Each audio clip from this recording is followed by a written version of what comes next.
السلام علیکم ورحمۃ اللہ۔ شبینہ کرنا کیسا ہے؟ یعنی کہ جو لاؤڈ اسپیکر میں قرآن تلاوت کیا جاتا ہے، قرآن مکمل کیا جاتا ہے لاؤڈ اسپیکر کے ذریعے سے، عام طور پر دیکھنے کو ملتا بھی ہے، تو اس کا کرنا کیسا ہے؟ یا اسی طرح لاؤڈ اسپیکر میں بیانات وغیرہ کرنا یا لاؤڈ اسپیکر کا استعمال کسی بھی کام میں کرنا، یہ کیسا ہے؟ اس بارے میں یہ جان لیں کہ شریعت میں کوئی بھی ایسا عمل کرنا، کوئی بھی ایسا کام کرنا جس سے دوسرے لوگوں کو تکلیف ہو، پریشانی ہو، یا اسی طرح وہ ظلم کا شکار ہو، تو ایسا کام کرنا جائز نہیں ہے۔ اس طرح کے کام نہیں کرنا چاہیے جس سے دوسرے لوگوں کو تکلیف ہو۔ اب اس بات کی دلیل کیا ہے؟ تو عائشہ رضی اللہ عنہا سے 3 دلیل پیش کرتا ہوں جس سے یہ بات ثابت ہو جائے گا کہ دوسرے کو تکلیف نہیں دینا چاہیے۔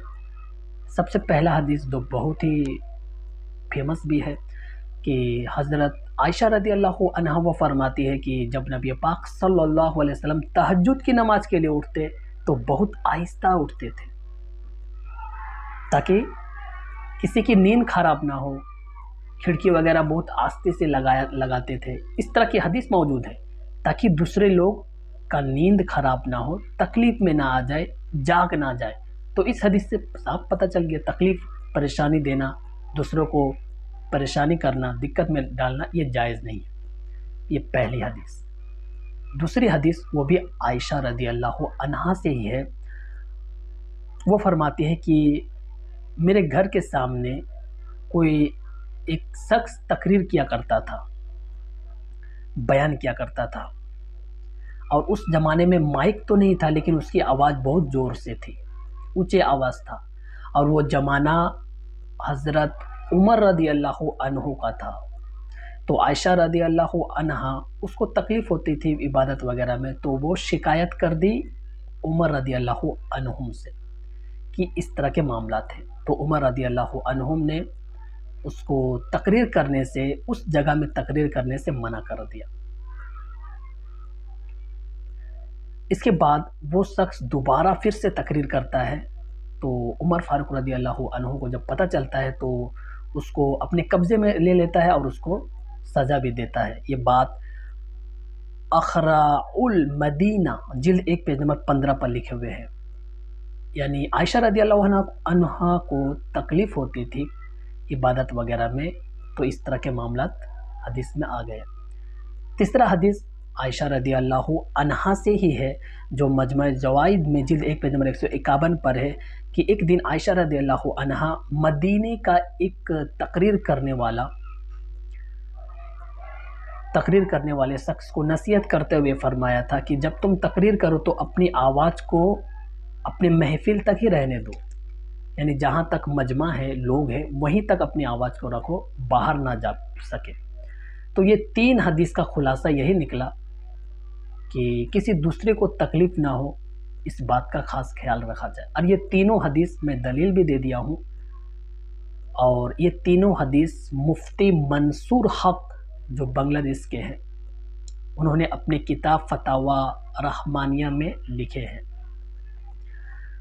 تو اس بات سے صاف پتہ چلا کہ شریعت اس بات کی اجازت نہیں دیتا کہ آپ کے کسی کام کی وجہ سے دوسرے کو تکلیف ہو۔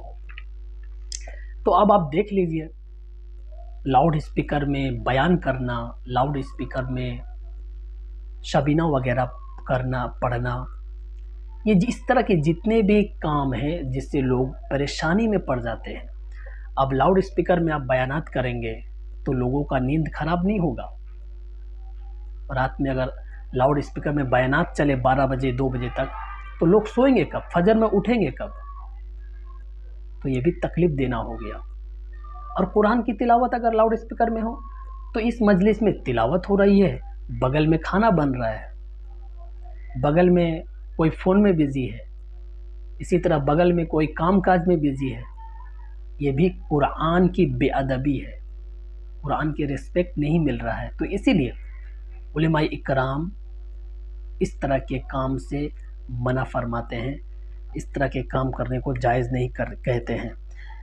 فتاویٰ کی کتاب اگر دیکھنا ہے تو احسان الفتاویٰ میں جلد 3 پیج نمبر 521 پر، امداد الفتاویٰ جلد 1 پیج نمبر 322 پر، فتاویٰ رحمانیہ فتاویٰ رحیمیہ جلد 4 پیج نمبر 487 پر لکھے ہوئے ہیں۔ اور یہ فتاویٰ کی کتاب میں ایجاء المسائل سے لیا ہوں، جو مفتی شبیر احمد قاسمی کی لکھی ہوئی کتاب ہے۔ السلام علیکم ورحمۃ اللہ۔ آخر میں ایک بات کہہ دوں، یہ جو 3 حدیث میں پیش کیا تھا، اس حدیث کے تحت علماء اکرام یہ فرماتے ہیں کہ تمام فقہاء اکرام کا اس بات پر اجماع ہے کہ اگر کوئی تہجد میں اتنا زور سے قرات کرتا ہے، تہجد کی نماز میں اتنے زور سے قرات کرتا ہے کہ جس سے لوگوں کی نیند میں خلل پیدا ہوتی ہے، تو پھر اس طرح کی تلاوت کرنے والوں کو گناہ ملے گا۔ اس بات پر اجماع ہے۔ فتاویٰ شامی جلد 1 پیج نمبر 483 پر اور 484 پر یہ بات لکھے ہوئے ہیں۔ السلام علیکم ورحمۃ اللہ۔